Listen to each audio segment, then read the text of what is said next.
Video. ये fourth part है in P block chemistry. Okay, P block के element के प्रीवियस ईयर क्वेश्चन ऑलरेडी इसके ऊपर 3 वीडियो बना चुका हूँ, आपको आई बटन में मिल जाएंगे। इसमें हम और कुछ क्वेश्चन देखेंगे प्रीवियस ईयर के। Okay, so let's see first question. The electronegative difference is highest for pair. आपको अल्कली मेटल दिया और साथ ही साथ हैलोजन दिया, आपको पूछा इलेक्ट्रोनेगेटिव डिफरेंस क्या होता है, ज़्यादा किस में होता है। जनरली क्या है, अल्कलीस आर हाईली इलेक्ट्रोपॉजिटिव, इसका इलेक्ट्रोनेगेटिविटी बहुत ही कम होता है, और हैलोजेंस आर हाईली इलेक्ट्रोनेगेटिव, तो ऑब्वियसली डिफरेंस होगा। तो यहाँ पे पूछा किस में सबसे ज़्यादा डिफरेंस होगा, तो इसके लिए आपको ये actually question directly P block नहीं है, बट ये पीरियोडिक टेबल के ऊपर बेस है। ओके, सो यहाँ पे इसका आंसर क्या हो सकता है, देखिए आपका होता है लिथियम, सोडियम, पोटेशियम। जैसे जैसे आप नीचे जाते हो आपका साइज़ बढ़ता है और इलेक्ट्रोनेगेटिविटी कम होती है, इलेक्ट्रोनेगेटिविटी डिक्रीजेस। तो ये सबसे ज़्यादा कम इलेक्ट्रोनेगेटिविटी कौन सा है, आपका पोटेशियम। ओके, अगर आप क्लोरीन और फ्लोरीन की बात करें, फ्लोरीन इज़ हाईएस्ट इलेक्ट्रोनेगेटिव, और यहाँ पे क्या फ्लोरीन है। तो देखिए कौन से कॉम्बिनेशन में आपको पोटेशियम फ्लोरीन दिया है, क्या it is given, that is B. So correct answer will be B, that is potassium and fluorine. Okay, sodium chlorine भी है, लिथियम फ्लोरीन भी होता है, लिथियम क्लोराइड भी होता है, लेकिन सबसे ज़्यादा डिफरेंस आपका पोटेशियम और फ्लोरीन में, इलेक्ट्रोनेगेटिव डिफरेंस की बात करें तो। Okay, let's see next question. या it is very good question, that is boric acid के ऊपर पूछा है। Boric acid is a weak acid in aqueous solution, but its acidity increases significantly in presence of ethylene glycol, because ऐसा क्या होता है कि उसकी एसिडिटी बनती है। तो जनरली जो आपका इथिलीन ग्लाइकॉल होता है, आपका जो बोरिक एसिड होता है H3BO3, या फिर हम इसको इस तरह से बोल सकते हैं BOH थ्राइस, ये जनरली वीक एसिड होता है। ओके, वीक एसिड होता है बिकॉज ये वाटर के साथ रिएक्ट करेगा, तो आपको मिलता है H3O+, ओके, और BOH4 माइनस। ओके, और रिवर्सिबल रिएक्शन होता है।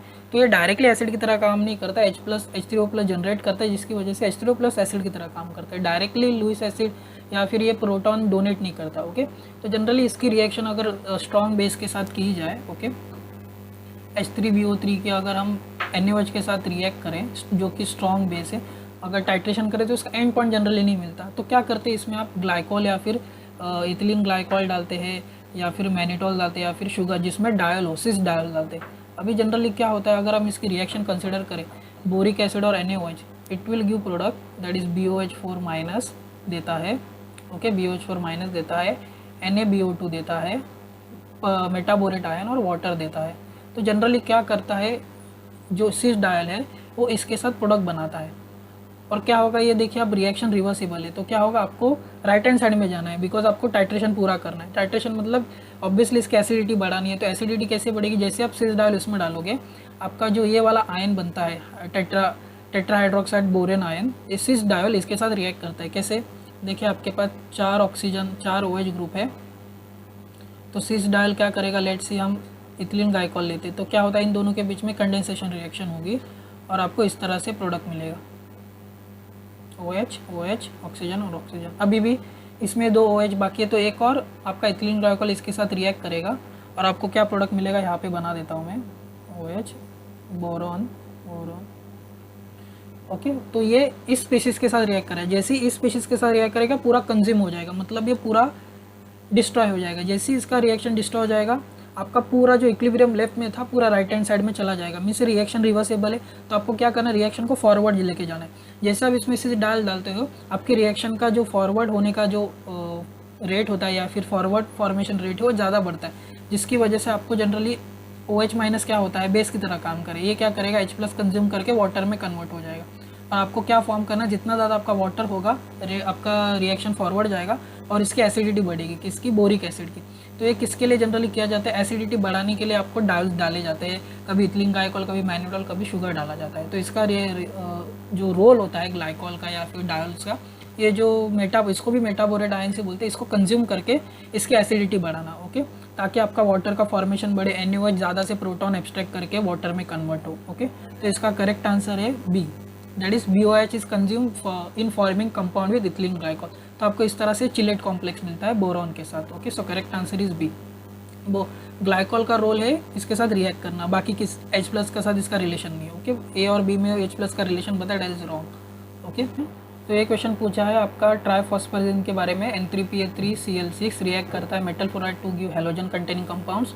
तो इसका जो स्ट्रक्चर होता है इस तरह से होता है, आपका nitrogen, phosphorus, nitrogen, nitrogen, phosphorus, double bond होगा, ओके, यहाँ पे डबल बॉन्ड, यहाँ पे डबल बॉन्ड, और जो हेलोजेंस होते हैं जनरली फॉस्फर के ऊपर अटैच होते हैं। और यहाँ पे देखिए ए में सिर्फ एक ही फ्लोरीन होगा, बी में देखिए 2 फ्लोरीन है, सी में 3 है, 4, डी में 4 और एफ में तो सिर्फ 5 फ्लोरीन है। लेकिन देखिए अगर हम इसको अरेंज करने की कोशिश करें तो फ्लोरीन यहाँ पे हो सकता है, या कि यहाँ पे हो सकता है, या फिर यहाँ पे हो सकता है। अगर एक ही बात करें तो कहाँ पे फ्लोरीन लगा आपको एक ही आइसोमर मिलेगा।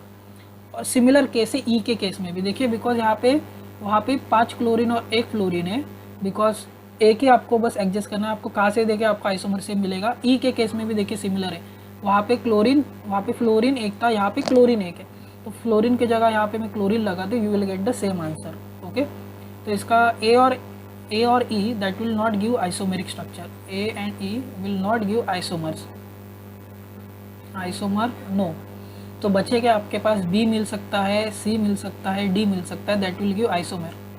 बिकॉज अगर आपके पास 2 फ्लोरीन है तो फ्लोरीन यहाँ पे लगेंगे, यहाँ पे भी लगेंगे, लेकिन इसमें है ये आपका फ्लोरीन अबाउ द प्लेन भी हो सकता है, बिलो द प्लेन, तो एक आइसोमर बे बन गया। अगर 3 के साथ है तो आप इस तरह से इसके कॉम्बिनेशन बढ़ सकते हैं। तो इसका जो करेक्ट आंसर है वो आप बी है, that is B C D. ये आप देख के लगा सकते हो। जनरली अगर एक ही थोड़ा चेंज है ना उसमें से आइसोमर इजीली बनता नहीं। अगर 2 3 है तो इस केस में above the plane below the plane के आइसोमर बनते हैं। ओके, इसका मैंने स्लाइड रखा है, देखिए जब आपके पास एक ही फ्लोरीन है तो आपके पास एक ही आइसोमर बनता है। सिमिलरली ई के केस में भी एक ही आइसोमर मरेगा, फ्लोरीन है। लेकिन जहाँ पे आपके 3 फ्लोरीन है, 4 फ्लोरीन है, ओके, देन 4 फ्लोरीन है, ओके, 3 क्लोरीन है, आपके देखिए आइसोमर्स, नंबर ऑफ आइसोमर बढ़ते हैं, बिकॉज यहाँ पे फ्लोरीन ऊपर है, इस केस में ऊपर है, इस केस में देखिए नीचे है, फ्लोरीन का रिलेशन देखिए। तो इस तरह से इसके आइसोमर बनते जाते हैं। ओके, लेकिन अगर एक ही है, एक ही चेंज हुआ तो उसमें जनरली आइसोमर नहीं बनेंगे, बिकॉज आप कभी भी उसका ऊपर नीचे करिए you will get the same. इसकी वजह से ए और will the A and E isomer, A and E compound does not give isomer, B C D compounds give isomer. Okay, let's see next question. Okay, the structure of SbPF5 and PPH respectively means आपके पास 2 option in compounds के, आपके पास trigonal planar है और आपके पास square pyramidal है। Okay, तो it belong to nitrogen, phosphorus, arsenic, antimony, bismuth. Okay, तो एंटीमनी और फॉस्फोरस के बारे में obviously they can go higher coordination, like 3 से 5 तक जा सकते हैं। यहाँ पे पूछा है कौन किस स्टेट में होगा, कौन टीबीपी बनाएगा, कौन स्क्वायर पिरामिडल बनाएगा। तो जो एंटीमनी होगा it can accommodate square pyramidal, और इट कैन और फॉस्फोरस होता है वो टीबीपी बनाता है। तो correct answer will B this, that is square pyramidal और टीबीपी। और इसका रीज़न क्या है कि एंटीमनी स्क्वायर पिरामिडल क्यों बना सकता है, बिकॉज साइज, यहाँ पे इंपॉर्टेंट पॉइंट है साइज, बिकॉज इसका साइज बड़ा है तो ये स्क्वायर पिरामिडल ज्योमेट्री स्टेबल रख सकता है अपने साथ। लेकिन फॉस्फर का साइज कम है तो एक ही प्लेन में 4 phosphorus will be, 4 phenyl ring will be more steric hinder, जिसकी वजह से क्या थोड़ा और stable structure, that is TBP, it will adopt. Okay, so इसका करेक्ट आंसर विल बी। और इसका रीज़न है एंटीमनी स्क्वायर पिरामिडल रखने का रीज़न क्या, एंटीमनी स्क्वायर पिरामिडल रख सकता है, उसका साइज बड़ा है तो इट कैन अकोमोडेट एक ही प्लेन में इजीली वो 5 फिनाइल रिंग रख सकता है। लेकिन फॉस्फरस के केस में साइज छोटा है, सो क्या करेगा 3 मैक्सिमम रखेगा और 2 एक्सेल में रखेगा। So correct answer will be B, that is square pyramidal TBP. और इसका रीज़न है आपका साइज, तो size is a dominating factor. Okay, दोनों भी 5 बॉन्ड बनाते हैं। लेट्स की next question, among the organolithium, Grignard and organo aluminium those react with silicon tetrachloride to containing carbon silicon, organo silicon. Okay, तो देखते हैं आपका क्या होता है, RMgX होता है ग्रिग्नाइड रिएजेंट, आपका ऑर्गेनोलिथियम RLi होता है और ऑर्गेनो एल्यूमिनियम R3Li। तो क्या होता है, तीनों भी इसके साथ रिएक्ट कर सकते हैं, because it has MTD orbital, so it can react with, because इस पे नेगेटिव होगा, जनरली हम कंसिडर करते हैं डेल्टा नेगेटिव। ओके, सो ये इंटरेक्ट कर सकता है तीनों भी, और आपको क्या मिल सकता है, RSiCCl। Okay, so all 3 reagent can react with silicon compound, silicon chloride, okay, tetrachloride silicon to give organo silicon. इसको ऑर्गेनो सिलिकॉन कंपाउंड्स बोलते हैं बिकॉज इसमें कार्बन सिलिकॉन का बॉन्ड है। So correct answer will be D, that is all 3 compound can react with silicon. Okay, let's see next question. यहाँ पे पूछा correct order of size of sulphur. Sulphur के ऊपर 2 इलेक्ट्रॉन है, sulphur positive 2 positive, sulphur 4 positive. तो यहाँ पे क्या देख रहे थे कि साइज़ के ऊपर पूछे, तो इसका करेक्ट आंसर है, इसका correct answer will be C, that is जितना आप नेगेटिव चार्ज डालोगे आपका साइज़ थोड़ा बढ़ेगा, बिकॉज इलेक्ट्रॉन आप ऐड कर रहे हो। लेकिन जैसे जैसे आप पॉजिटिव चार्ज डाल रहे हो तो क्या हो रहा है, देखिए जैसे जैसे आप इलेक्ट्रॉन के ऊपर पॉजिटिव चार्ज डाल रहे हो, मीन्स कंपाउंड के ऊपर या फिर एलिमेंट के ऊपर पॉजिटिव चार्ज डाल रहे हो, आप एक्चुअली इसका न्यूक्लियर चार्ज बढ़ा रहे हो, बिकॉज न्यूक्लियर चार्ज क्या होता है, एक्चुअली पॉजिटिव चार्ज होता है। तो जैसे जैसे आपका न्यूक्लियर चार्ज बढ़ेगा आपका साइज डिक्रीज होगा, बिकॉज क्या करेगा, जैसे जैसे पॉजिटिव चार्ज बढ़ेगा वो वैलेंस इलेक्ट्रॉन को अंदर होल्ड करने की ट्राई करेगा, और न्यूक्लियर चार्ज बढ़ेगा तो आपका कॉन्ट्रैक्शन होगा, साइज और डिक्रीज होगा। ओके, जिसकी वजह से S4 will be the lowest in size, और जैसे इलेक्ट्रॉन डालोगे आप तो ऑब्वियसली न्यूक्लियर चार्ज नहीं बढ़ रहा, पॉजिटिव चार्ज नहीं बढ़ रहा है, लेकिन आपके इलेक्ट्रॉन ऐड हो रहे हैं जिसकी वजह से साइज बढ़ेगा। तो एक्चुअली ये साइज के ऊपर क्वेश्चन है। Okay, so correct answer will be C. जैसे आप इलेक्ट्रॉन ऐड करते हो जनरली कैटायन का साइज लेस होता है एज कम्पेयर टू एनायन, तो ये कॉन्सेप्ट भी आप यहाँ पे लगा सकते हो, जितना आप पॉजिटिव चार्ज करोगे आपका साइज कम होते जाता है, बिकॉज न्यूक्लियर चार्ज बढ़ता है। Nuclear charge nothing but positive charge, जैसे पॉजिटिव चार्ज बढ़ेगा आपके वैलेंस जो बचे कुछ वैलेंस इलेक्ट्रॉन है तो अंदर होल्ड करना स्टार्ट हो जाते हैं, पुल करना स्टार्ट हो जाते हैं, साइज डिक्रीज हो जाएगा। Okay, so correct answer will be C. Let's see next question. Yeah, the reaction of PCl3 phosphorus trichloride react with phenyl lithium 1:3 molar ratio to give A further react with methyl iodide to give B further react with butyl lithium to give C। तो A B C आपको बताना है। So ये nothing but this is reaction that is preparation of Wittig reagent, that is phosphor ylide। तो जनरली phosphor ylide क्या होता है आपका PPH3 plus CH2 minus. Okay, GATE में सिमिलर काइंड ऑफ क्वेश्चन पूछा है। तो फर्स्ट क्या होता है आपका, फॉस्फोरस ट्राइक्लोराइड रिएक्ट करता है फिनाइल लिथियम के साथ 3 मोलार्स में। ओके, तो क्या होगा आपका 3 मोल्स ऑफ लिथियम क्लोराइड मिलेगा और आपको PPH3 ओके ट्राइफिनाइल फॉस्फिन मिलेगा। उसके बाद आपका A मिल गया। उसके बाद क्या है आपका मिथाइल आयोडाइड। तो क्या होगा, obviously phosphor contain lone pair, it will attack on methyl that is positive centre, और आपको PPH3 पॉजिटिव मिथाइल और यहाँ पे आयोडीन, सॉरी ओके, ये पॉजिटिव और आयोडीन, इस तरह से एक एनायनिक कॉम्प्लेक्स मिलेगा।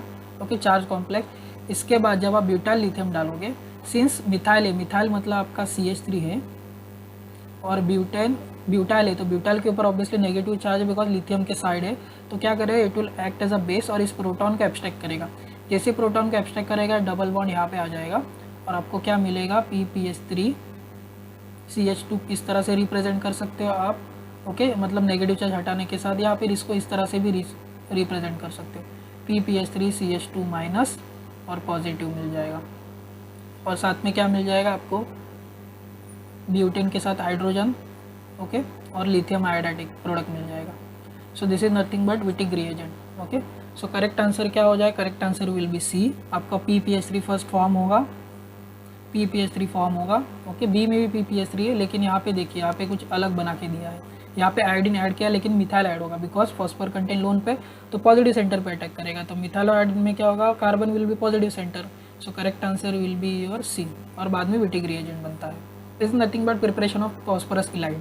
ओके, जो जनरली अल्डिहाइड और कीटोन को अल्किन में कन्वर्ट करता है, तो ये रिएक्टिव स्पीशीज होती है।